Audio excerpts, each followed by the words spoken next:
Good morning, everybody. Jerry Mullen, Soul Tribe. Woke up this morning and I was thinking. Long ago, Native Americans used to sit around a fire and pass around knowledge, share stories, laughs. Our tribal members are known for being hard teasers. And I was thinking, what if you share a little bit of life history to give people a little bit of insight, some of the stuff that you've been through and what you had to overcome? When I got out of the military in May of '98, I got into the jewelry business. I know, right? Suits and ties. It was fun, but the money wasn't there. A friend suggested that I get into the car business, that they make a lot of money. I don't know anything about cars, though. A friend tells me, well, you don't have to know about cars. Just sell them. You're a good talker. So I go down to Larry Spencer Chevrolet in Norman, Oklahoma. I put in my application. A guy named Brad hired me on the spot. This was the 2nd or 3rd of April, so I had a full month ahead of me just getting started in the car business. By May 1st, I had sold 20 cars, my very first month in car sales. The first piece of advice that I got was be honest, shoot them straight, close the deal, be stronger. Now, this is at a time where there's quite a bit of money in the late 90s and early 2000s before the car business kind of drew up a little bit. But right before the end, they started sales crews, marketing groups. Well, one day, Larry Spencer, a group showed up, and I met a man named Rob Adams. Rob Adams isn't a black man. Rob Adams isn't a white man. Rob Adams is a platinum man. And I say that with every sense of genuine, every sense of sincerity. Why? Because this guy was at the top of his game. Young, good looking, strong, smooth, knew his business, knew people, and he took time and he gave me a couple of tips in the car business. He says, Jerry, if you want to be successful in the car business and you want to stay in it, you're going to have to learn how to make friends. Well, I can make friends. That piece of advice changed me for the rest of my life. After selling 20 cars my first month out, Larry grabbed a hold of me, took me down to used cars, and gave me an education. I loved Larry. He was kind of like an uncle. He was a Iowegian guy, probably about yay tall, but bigger than life. Bigger than life. You can't imagine there's so much power being packed in such a small frame, but you didn't want to come up against him.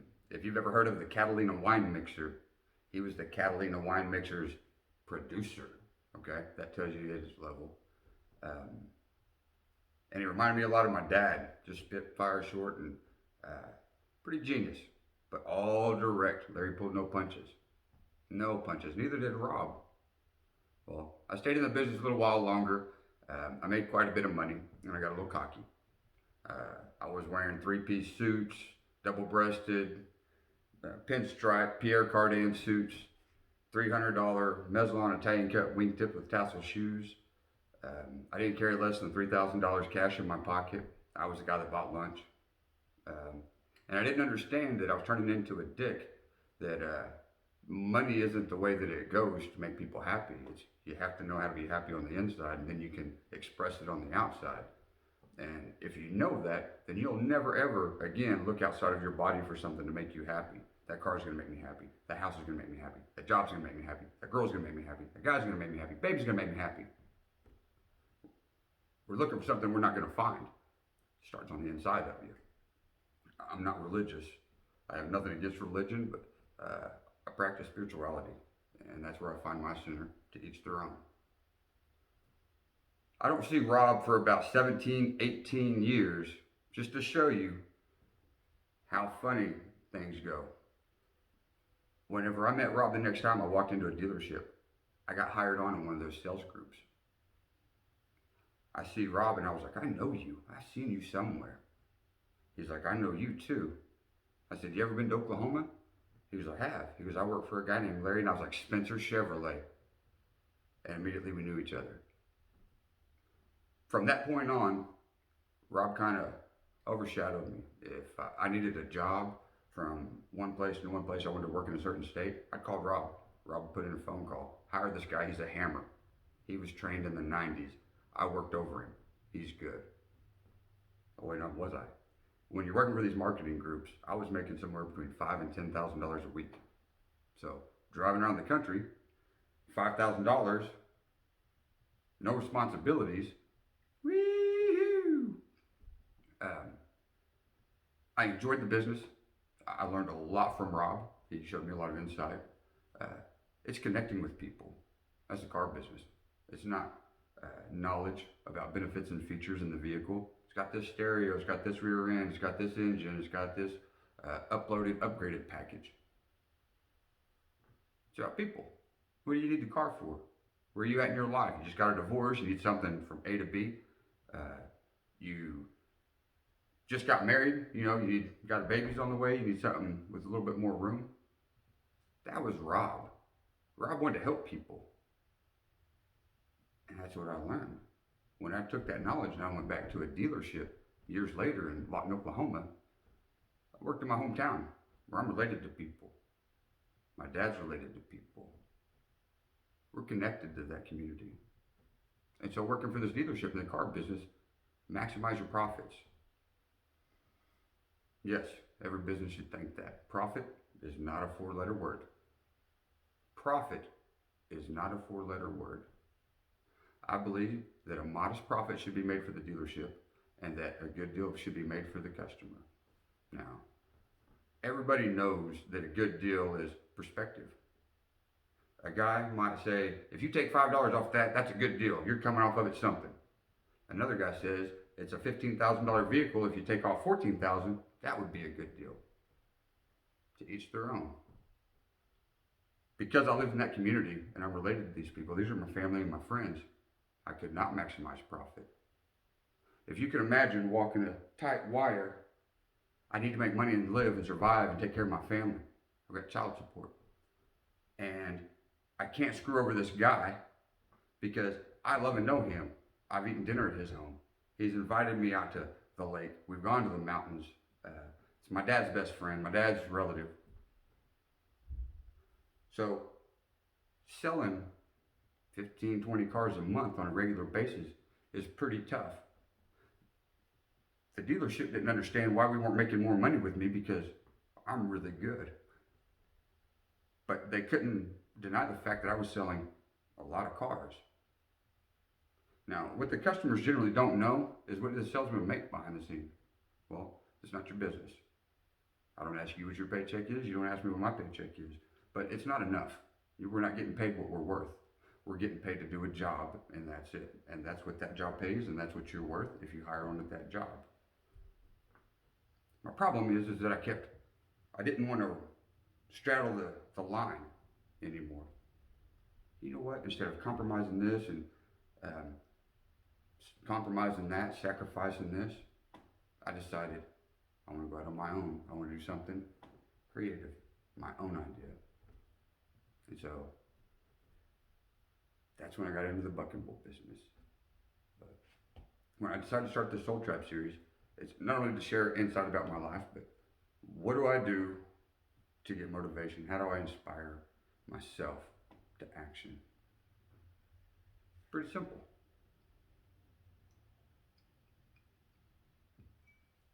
First thing you do is you stop. Stop.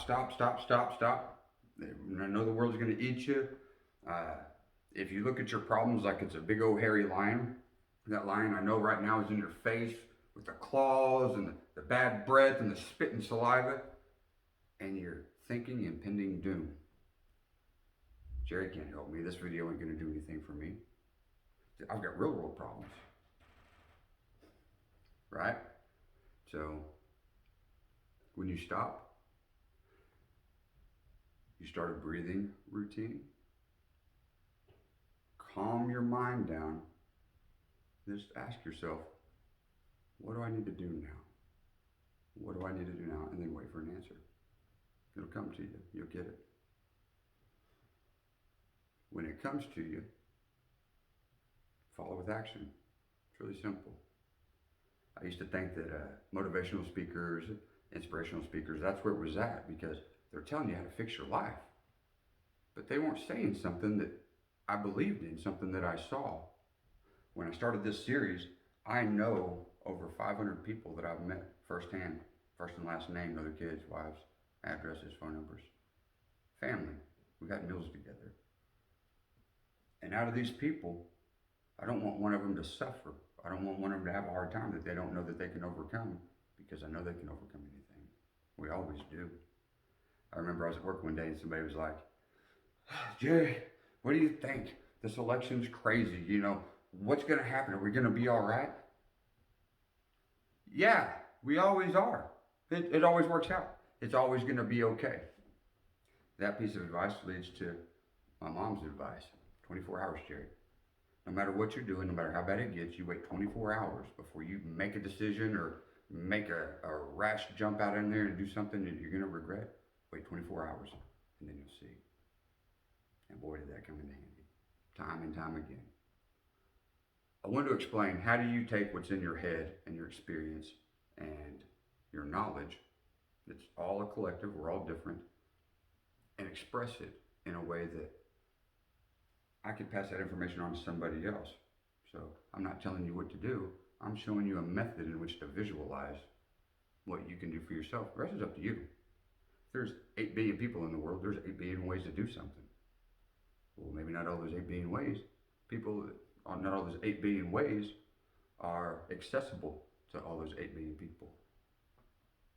I know, I went with that a lot of nights for a lot of time. And there were quite a few of those Soul Tribe members before I got to Rob. I'll start back with those in just a bit. But one thing that I want to try to do to show you, there's a method. Again, it has something to do with religion, and I'm not really sure exactly what it is. I'll have to check it out after I do this video. But it goes something like this.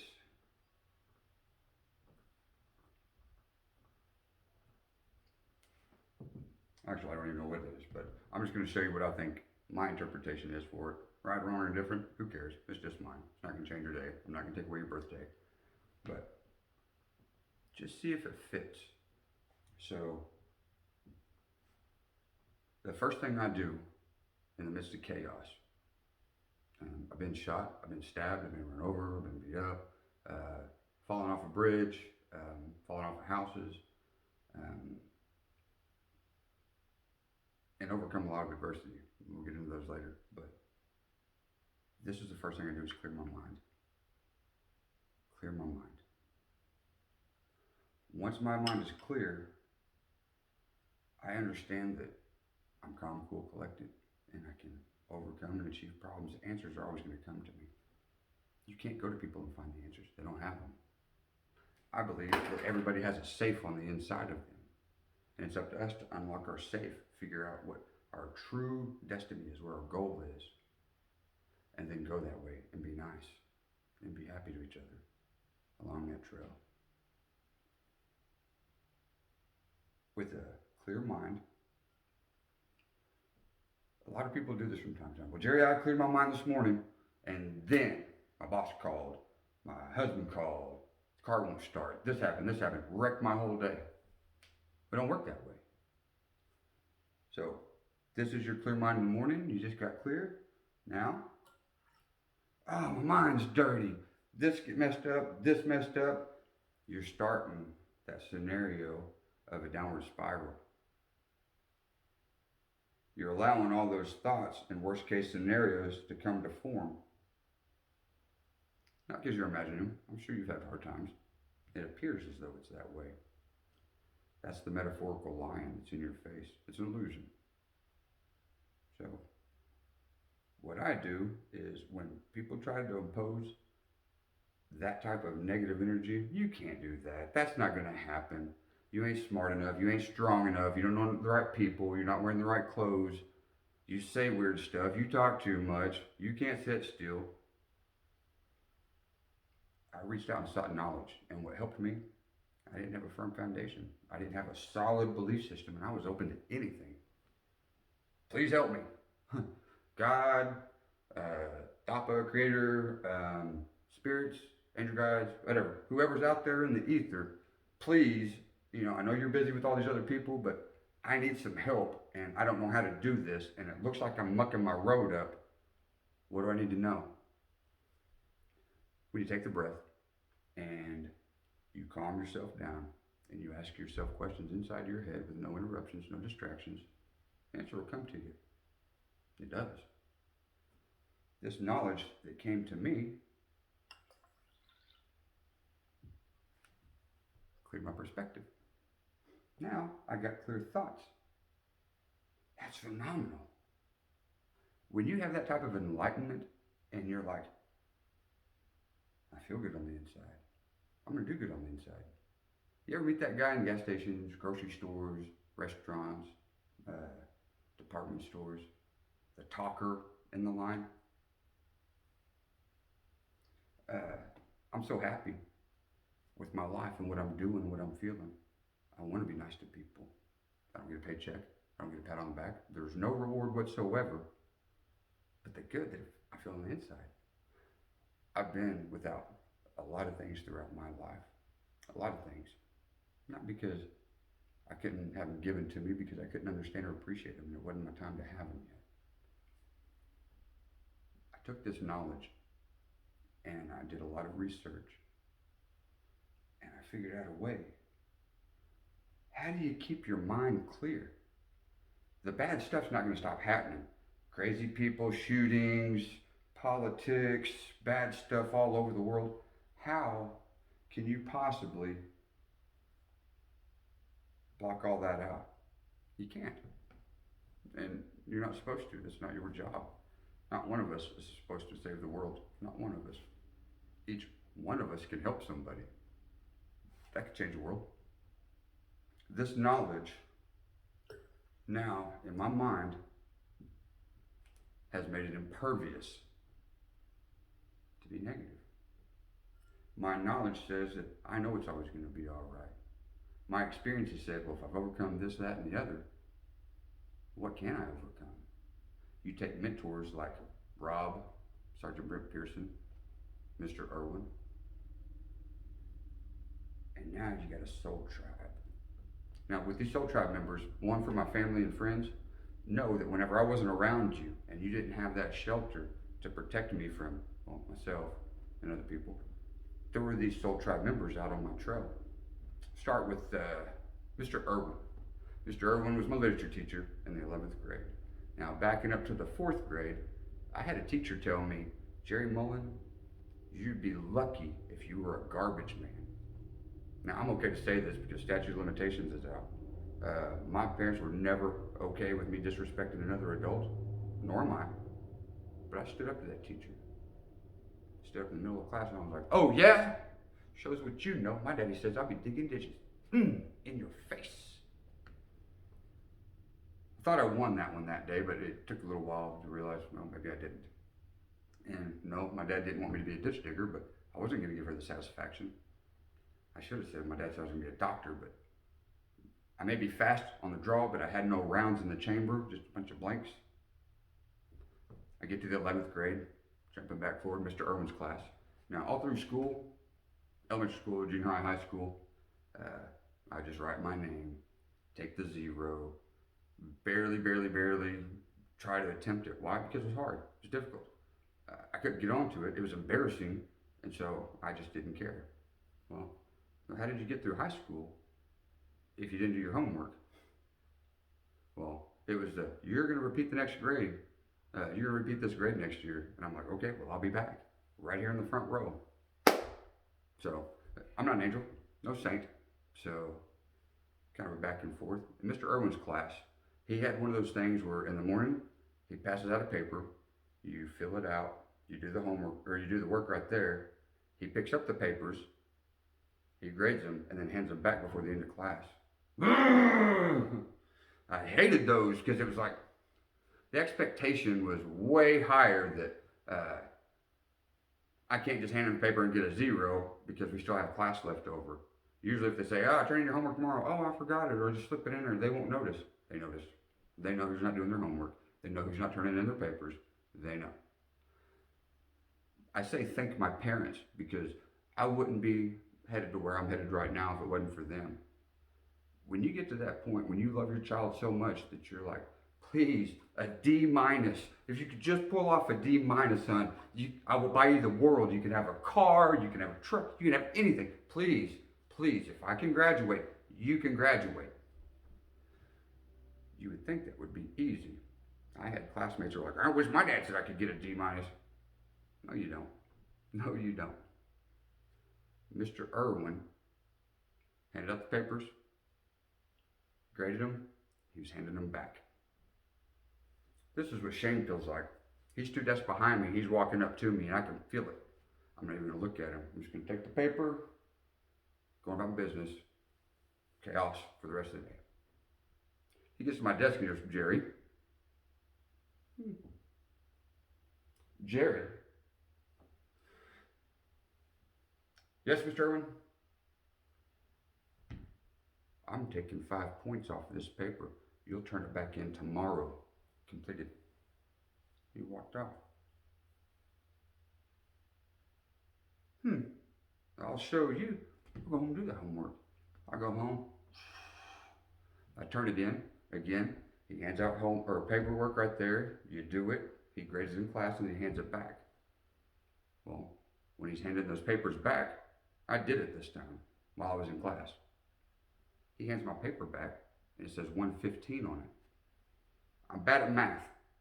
I was really bad at math. But I knew something was wrong and I was like, Mr. Irwin. Yes, Jerry. You said you was taking 5 points off of this paper. He goes, oh, I did. He goes, you did the 2 extra credit problems at the bottom. He goes, I gave you 20 points for that. I took 5 points off of that. That gives you 115. If you turn your paperwork on time, you get a full 120. Okay. From that point on, through that class, sorry to say that class only because that's the connection that I made. Anything he asked me to do, reading literature, paperwork, homework, handout class, handout stuff for the students, whatever I could do for that man, I did for it. And he would talk to me. Jerry, if you just slow down a little bit, what do you want to do with your life? Where do you want to go? Well, right before my senior year, I was like, I want to be an Army man. G.I. Joe, Rambo, you know. And he goes, I was in the Army. Yeah, really? What'd you do? Because I was a tunnel rat. And that's an Army job? He's like, yeah. I said, well, what is it? What do you do? He goes, I take a little 45 caliber pistol and a flashlight. I go into holes, and if the enemy jumps at me, I gotta shoot him. Try not to get shot. Oh my God, that must have been a hell of a day. He was like, I served 2 tours. It was a hell of a couple of 2 tours. I didn't know what tours were. But when that man said that, I felt, if I was that terrified of him telling me the story, what did he feel like whenever he was living it? And also, it's none of my business. But it inspired me.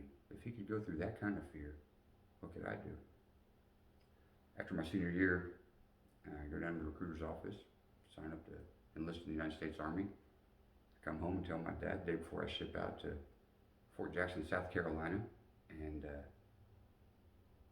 he was surprised. He didn't believe me at first because, I mean, look at my past. I always come up with crazy stuff. I attempted to sell him the all-new Amway.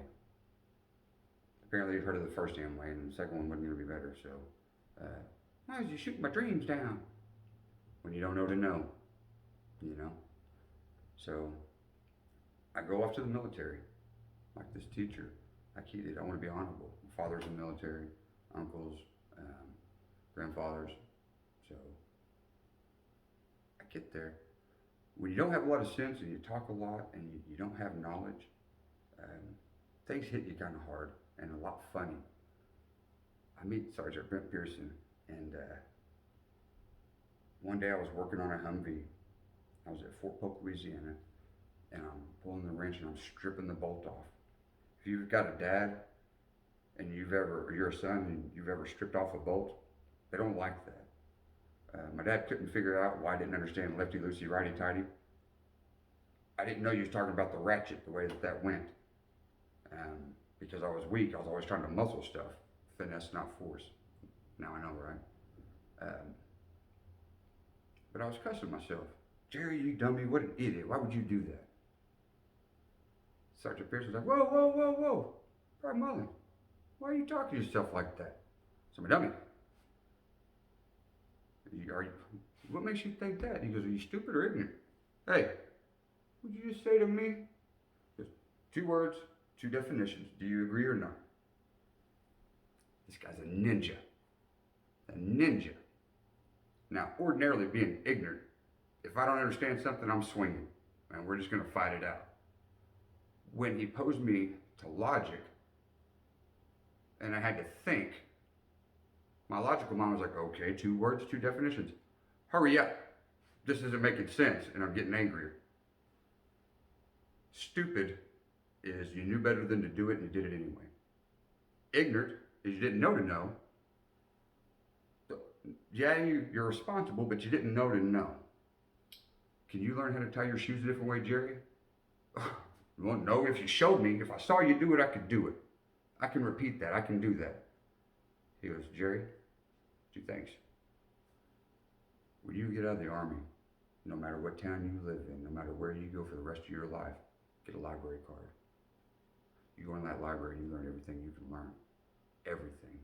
I was like, but I don't like electronics and math. Jerry Mullen, you learn everything you can learn. It's not that you have this one knowledge and you're mastering it. It's like you've got this collective knowledge because you learn all kinds of stuff. That is what produces great ideas. And I was like, okay, what was the second thing? Not being hard on myself, but at the time, this was me. He goes, you can't talk like you talk. People are always going to think you're stupid as soon as they hear you open your mouth. I ain't got no bad smarts. Why you say that? All right. From that point on, Sergeant Pearson, not related to me. Yes, he was my supervisor, my inline supervisor.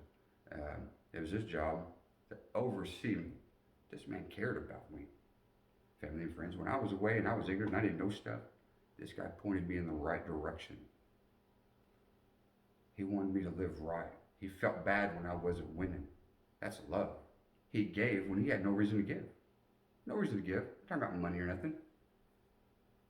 Him and his wife, Shawan, invited me to dinner. You know, she would check on me. How's that little Mullen doing? You know what I mean? Private Mullen, how you doing? Crazy, Private Mullen. You funny. She could see right through me. I had a great heart, but not so much in the smarts department. That would be built, though. We'd add to that. And so, when I get out of the military,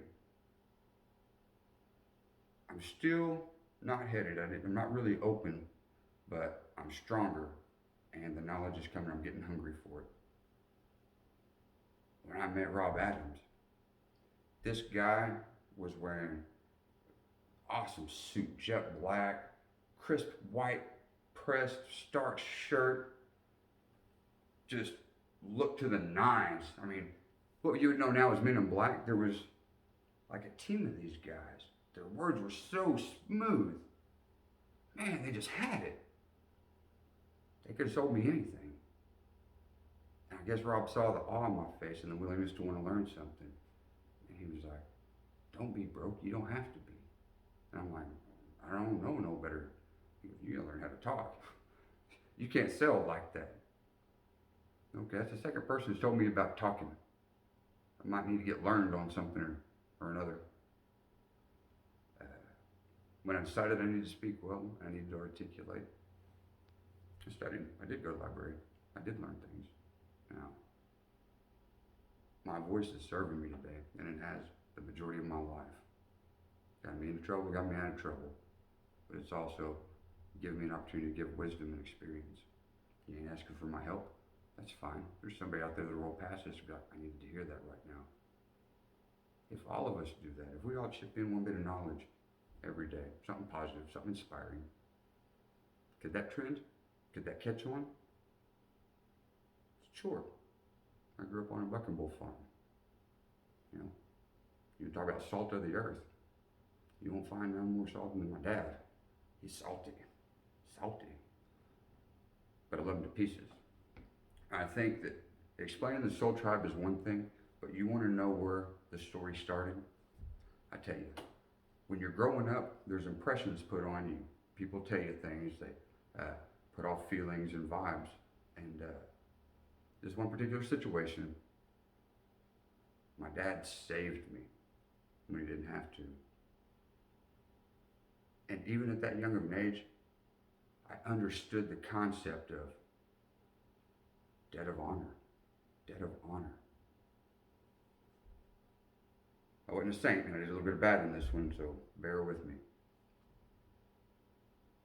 When I was born, it was in the downside of the 70s. And around 81, 82, there was this place called Wendy's, and they had what they called a chocolate frosty.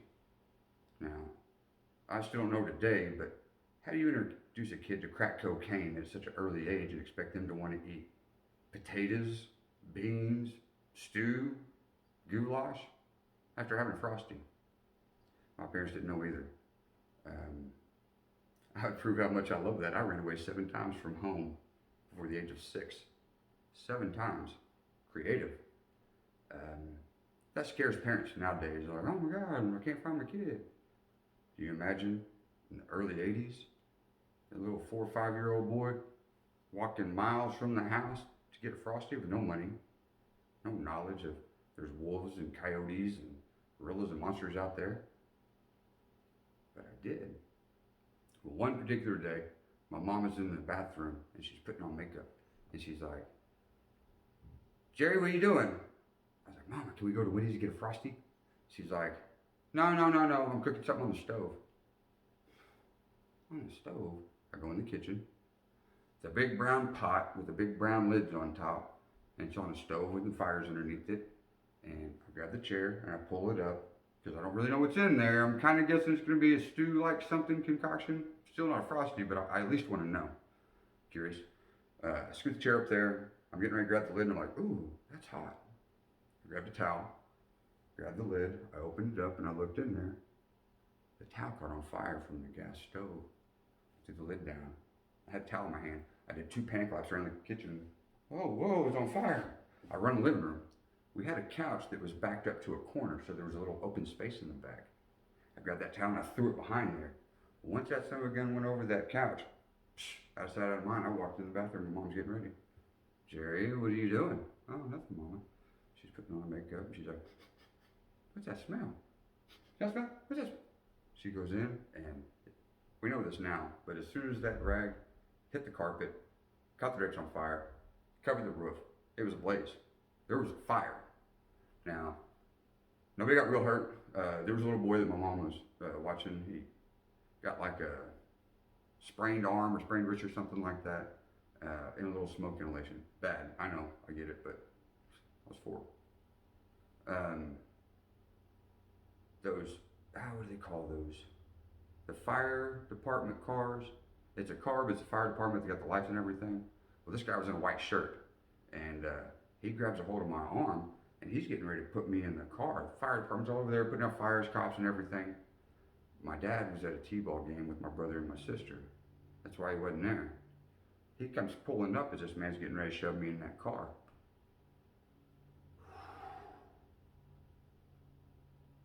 If my dad ever sees you, put your hand on me in his vicinity, it's going to end up something like this. My dad gets out and he goes running over there. Hey, get your hand off of him. That guy was like, he's going to go to arson school. He just burned his house down. He could have hurt them people. Arson? Jerry's stupid. He ain't in arson. Now, stupid seems like a derogatory term. Okay? It's not politically correct. I don't give a shit. That's what it was back then.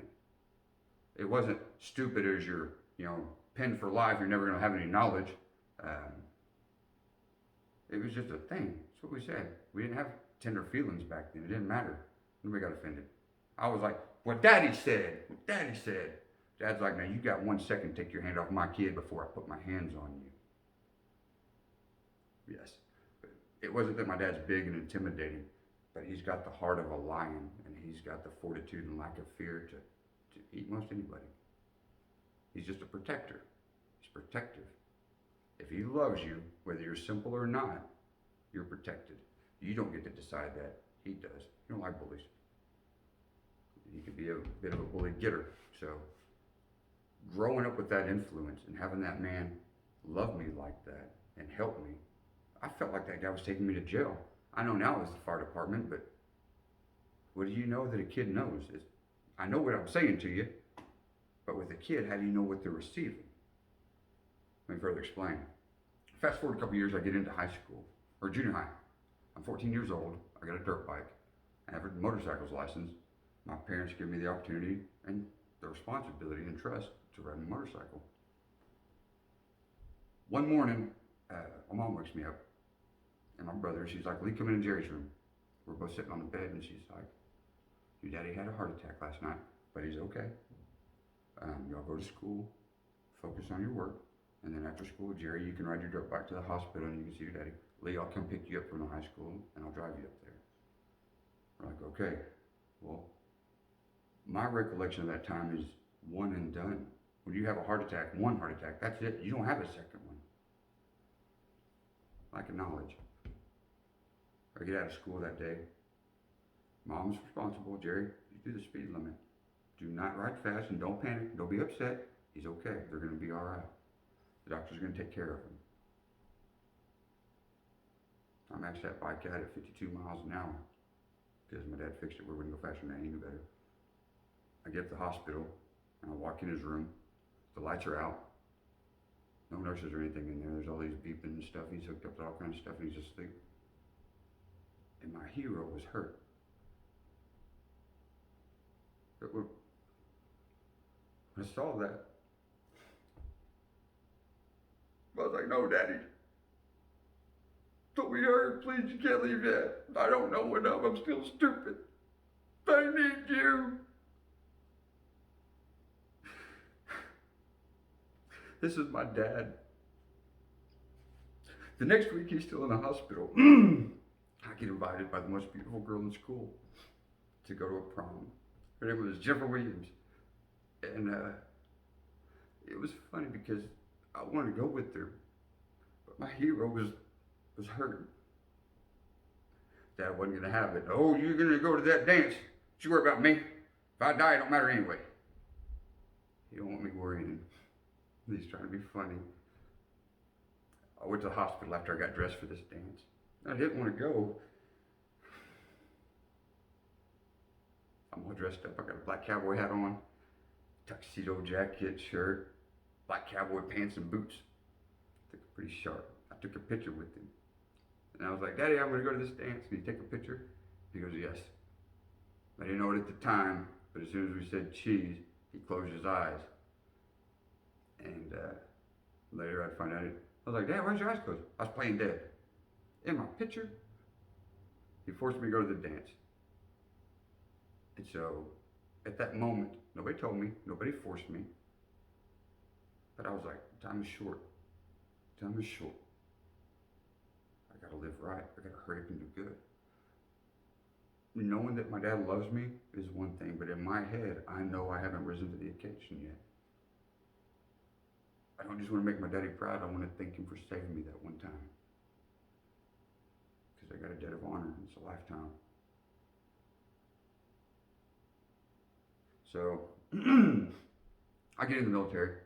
I meet Sergeant Brent Pearson, and he's working with me and everything. My daddy has another heart attack on the surface. There was an asshole NCO that was another squad, not Sergeant Pearson, but another one. And the guy didn't like me. I was in the motor pool working that day. He comes walking on up there, just taking his sweet time. Mullen, come here. Yes, sir, what's up? Dad had some kind of heart attack or something. You need to take this paperwork, go up to the battalion and sign out. Hey, what are you doing? You better not leave this post. You leave this post, you're AWOL. You're AWOL, I think is what he said. I got in the car and I left. I drove straight to the hospital, Comanche Memorial. I did about 110, 120. Somebody was riding with me, making sure that I got there all right, because there'd already been two. But You can't be a 3. Nobody makes it past 3. I didn't know they could make it past 1. And when I saw that, he's like, Jerry, do something, son. Find you a job. Be happy. Something, please. I'm going to die before you get something accomplished. He wasn't being mean. He was motivating me. He knows me. He didn't tell me what I want to hear. He tells me what I need to hear. And he gives me that nudge. That nudge would allow me to push myself down life whenever I would need it the most. So, after this heart attack, in my mind, I got it in my head, if I have a family, a wife and a son, my dad will be proud of me. You don't know to know. I start trying to have babies and families. And the first one, always a bad deal. I just got some surgery while I was in the military. We were going to get shipped to Kuwait, and I had to go to the dentist. They cut into my jaw on both sides, top and bottom, and it hurt. They tried to rip my teeth out. My wisdom teeth didn't need to come out. There wasn't nothing wrong with them, and they gave me 3 pills of Tylenol. That was my pain pills. That night I go home. I'm married, brand new, and I'm 6 months married. She's just found out that she's pregnant when I come home. I'm laying on the couch. Worst pain I've ever felt in my life. I raced motocross. I've broken the biggest bone in my body.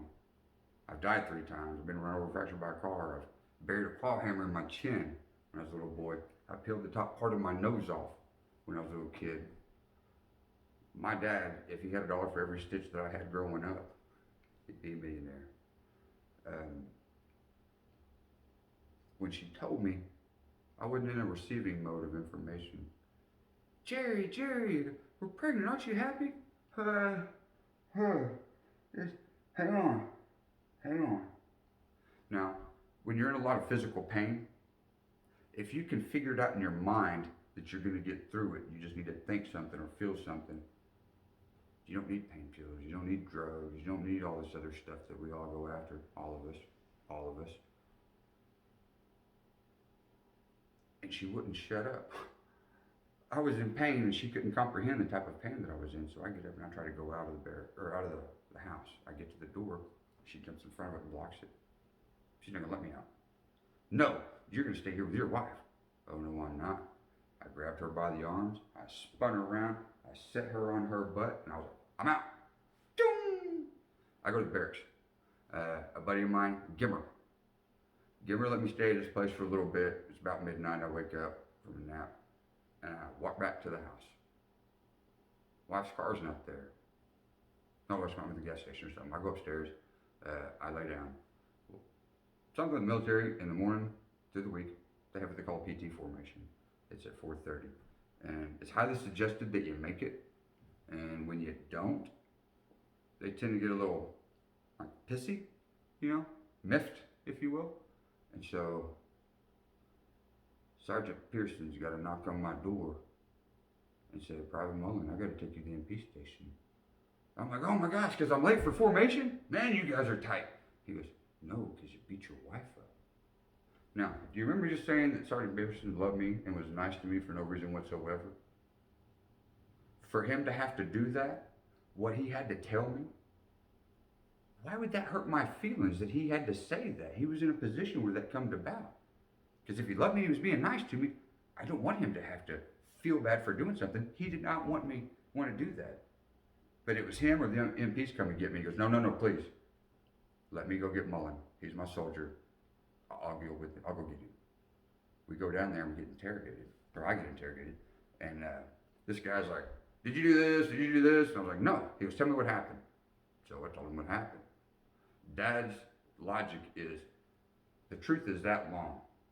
Jerry, you say 50 words when you only got to say 2. Just say the 2. Well, Daddy don't like getting in trouble. If I got in trouble at school, I got in trouble at home. Okay? I stopped getting in trouble at school because I didn't want to get in trouble at home again. Feel me?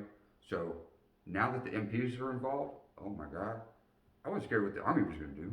You give a shit what the MPs were going to do.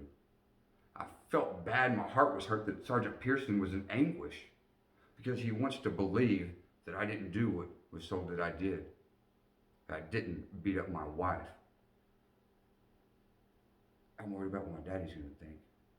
I'm on a mission to impress him, to show him, Daddy, I'm going to be great. All the knowledge and information you gave me was enough. I'm going to take it and I'm going to make something good with it.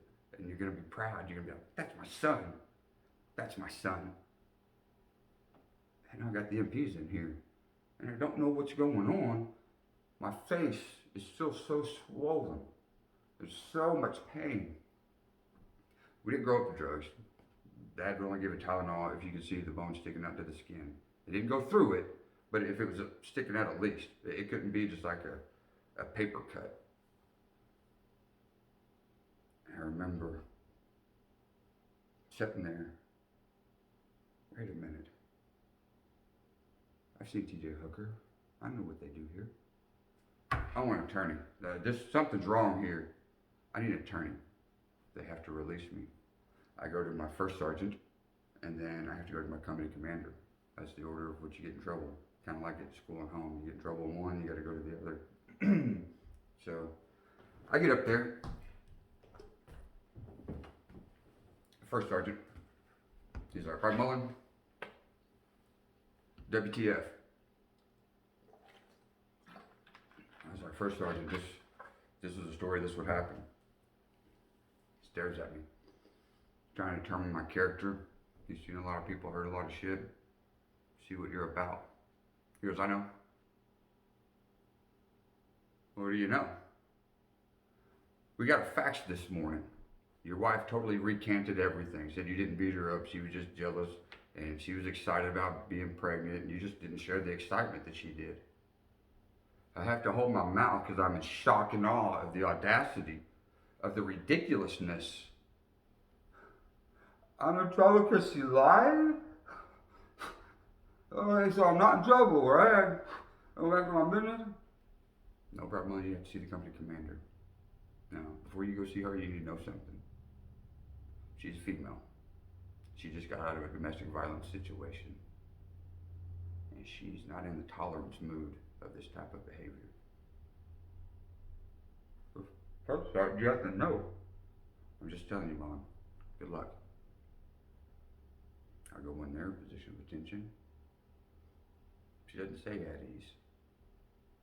I didn't get to relax in front of her. She kept me in the position of attention. Private Mullen, you will do 90 days extra duty. You will do 90 days restriction. Do you understand? Ma'am, get your hands down to the position of attention. Ma'am, but she lied. She lied. It's a lie. It's a paper. It's a paper. Private Mullen, I know you. I know your type. I bet you just beat her all up and made her write that letter. Well, even if it is a lie, you created a disturbance. You're still going to do the 90 days restriction. What is that? You will be at the 4:30 PT formation every morning at 4:30. You will go through your day, which ends at 6 o'clock. You will go to the chow hall, eat your meal, and you will start extra duty. You get off of extra duty at midnight. You're going to strip mop, buff, wax floors. You're going to pick up cigarette butts. You're going to mow lawns. You're going to trim hedges.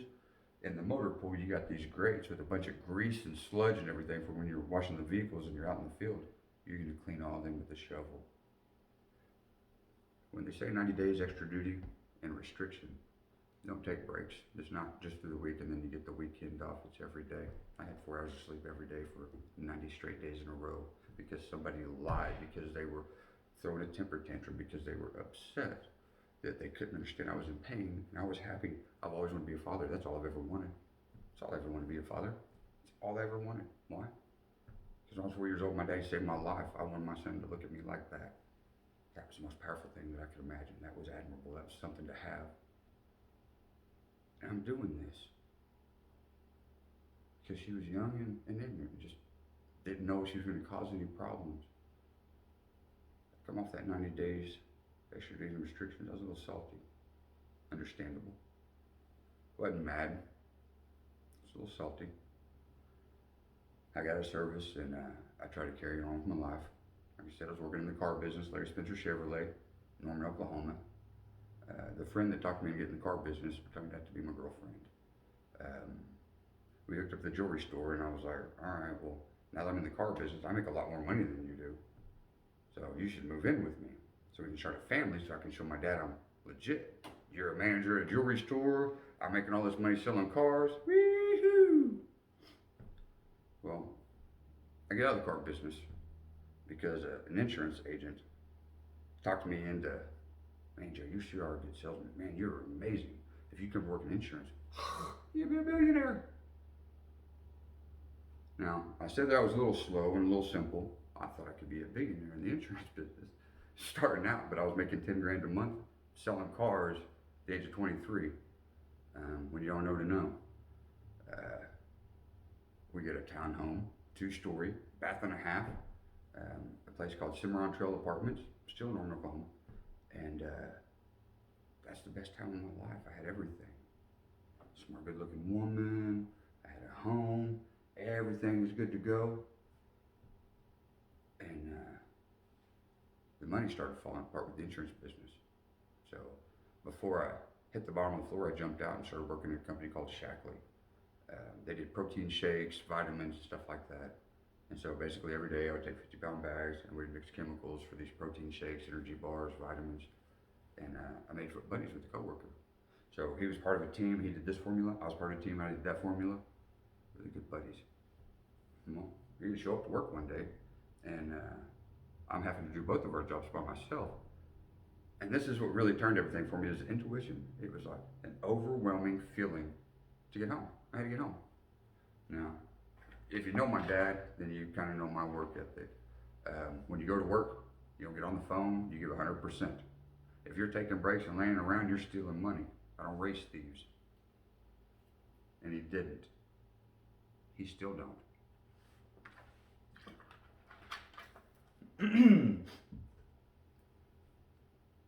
I tell my boss, I need to go home. For what? I was like, I just got home right now. He goes, well, you don't ever ask off or take off or anything. Yeah. All right. He goes, are you coming back? I didn't know, so I told him, I don't know what, I gotta get home. I gotta get home. He said, okay. I'm driving home. Still no idea why. I don't know why I'm driving home. I pull in the parking lot, and so as soon as you pull in, the parking lot starts this way and it goes this way. The coworker's truck is right here by these apartments. So I pass by it and I pull in front of my door. He might have been visiting somebody else, hanging out. I don't know any of my business. Mind my own business. I've got a feeling I gotta get in my house. I'm going up the stairs. And I'm not thinking anything about it. I don't know what to think. I'm like, well, she's not in the living room. Where is she? We go up the bedroom and see. I'm getting ready to get to the door and I hear something. When I open the door, I just walked in on my coworker and my girlfriend. Nobody explained to me feelings and at a maturity level where you just turn around and walk away. And I don't think it would have helped anyway, but when I saw what I saw, I reacted violently. I beat the hell out of both of them. The neighbors called the cops. I got arrested. Served a night in jail. Bought myself out the next day. I paid my fines and my fees. She didn't want to press charges, and neither did he, because they were both in the wrong and they knew it. They knew it. The state picked up the charges. So it didn't make sense to me. If I would have killed both of them, it would have been crime of the heat of passion. I would have walked away. But because I didn't kill them, I got to go to jail and get a mark on my record for the rest of my life that anytime I want to meet a woman, start a business, connect with a contact, they can go on Google and be like, oh, he's a woman beater. We can't hang out with that type. For the majority of my adult life, people will judge me without me knowing. I was thinking that seemed like a screwy deal. Well, she was pregnant. She gets back to Michigan. She gets on DHS assistance, about $15,000 worth. I say $15,000 worth because years later, 15 years later, I'm driving out of a gas station. I had a little kind of muscle truck. I get on the gas, squeal the tires. Woo! Oh, wow. Law enforcement and Jerry know each other. We had lots of contact. Not because I had relatives there, but because I would speed a lot. And funny thing, guy asked me for my driver's license and insurance. I give it to him. He goes back to the car, do his little lookup thing or whatever they do. He comes back to the truck and he's like, "Get out of the truck with your hands on your head. Turn around." For squealing the tires? You're mad at me for squealing the tires? He goes, "You got a warrant out for your arrest." For what? He was like, "FR reasons." I don't know what that is.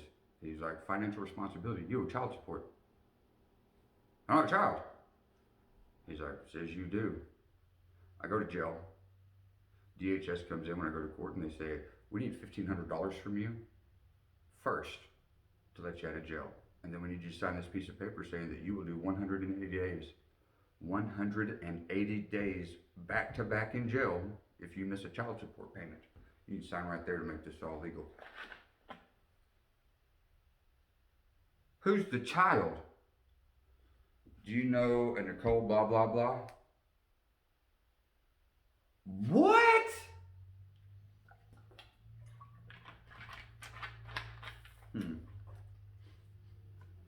Got a daughter in the world I didn't know about. I owe child support $15,000 and I need to pay it all now. My mind's faulty. I got a good heart, mind you, but not being able to keep a job, can't keep focus, it makes it tough to pay child support. They don't care. You pay your child support. Don't care. There's no excuse for that. Pay your child support. So this woman took my child. She knew she was pregnant with it, didn't say nothing. She goes to another state, racks up a debt, keeps that knowledge from me for 15 years, and then like, "Oh, you owe all this money." So I pay that money off. This is 2021 now. I got a ticket in the mail, or not a ticket, but an email saying I owe her another $15,000 to offset her inconveniences and discomfort. What do I get? She stole my child's life. I don't have any first. I got nothing. So she gets money. I go to jail. I get a mark on my record. So nobody's going to want to touch me at this point because he's been to jail for domestic violence. He's got a child, knows child support. I can't stop messing up. I can't stop making mistakes. So I start working jobs, start paying down the child support.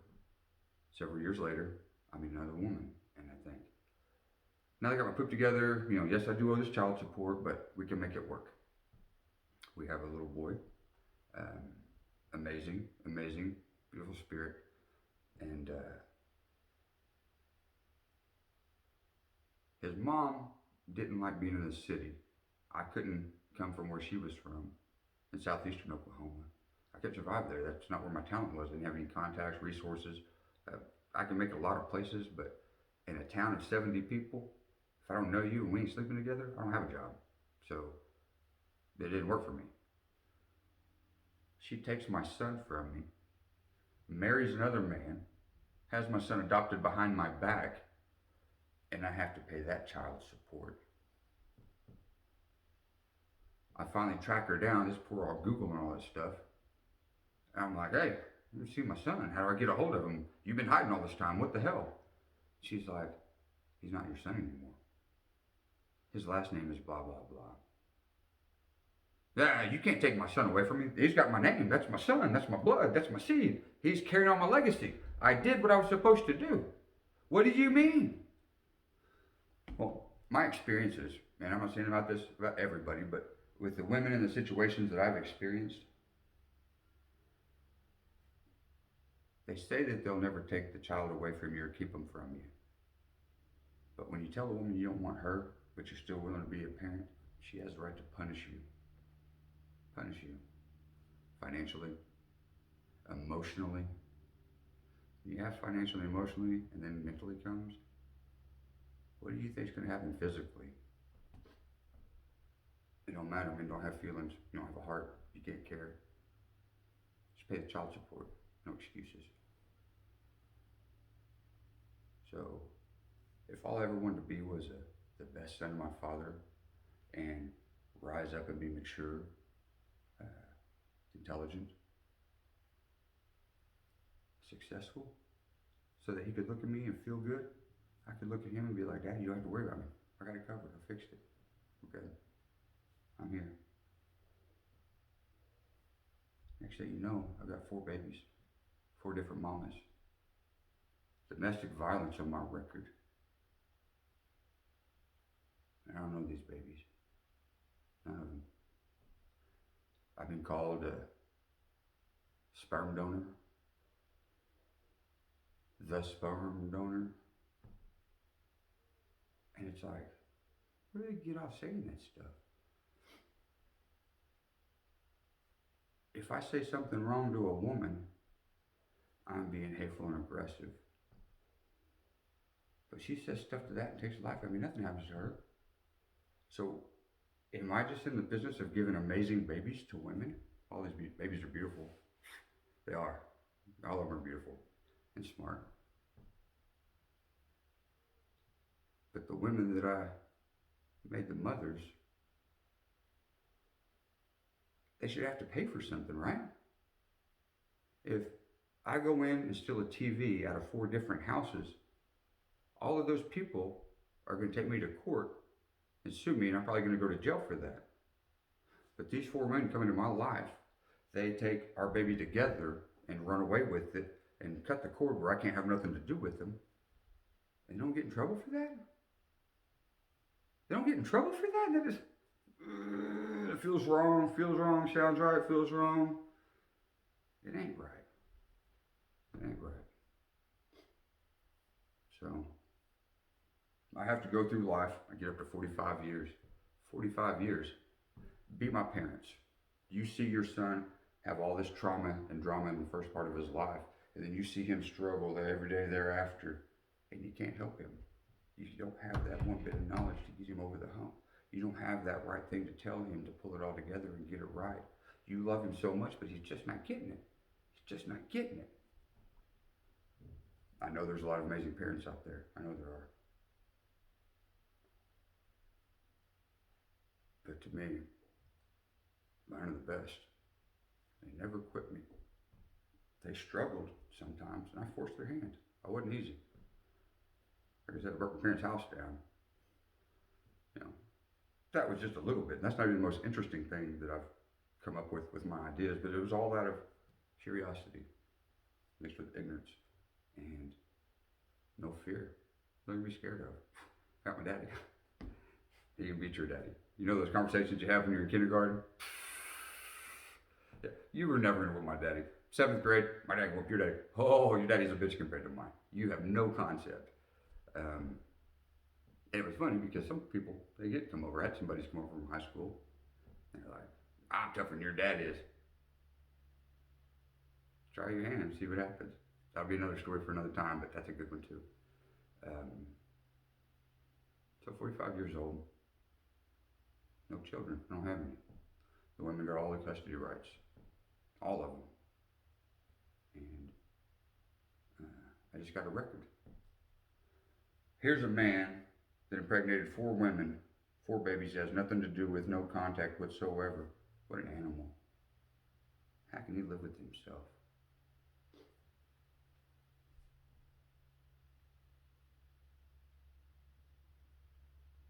I'm going to show my dad something. I just don't have the ability to quit. So I'm not going to. Over the last couple of months, I've come into a lot of knowledge and really, really big opportunities. And I know as I sit here right now, I don't have to worry about money no more. It's not a problem I have to worry about. I don't have to wonder about trusting people or not trusting people. You get in front of me, I'll feel you. But as I go through this series and I highlight these different people, I love them because they didn't have to. Nothing. They did it because those are the people that they were. They couldn't save everybody, but everybody can help somebody. And so, because they paid that price to step out front, as I name off these people for my soul tribe, I'm going to disclose their gift. They didn't ask for. They're not wanting it. They're not expecting it. But that's just who these people are. So you're going to get surprised with it. Because I know if you had the opportunity, you'd refuse it. I'm just going to give it to you in a way you can't refuse it. Guys, I really appreciate the time. So, my name is Jerry Mullen. Join me again for another episode of Soul Tribe.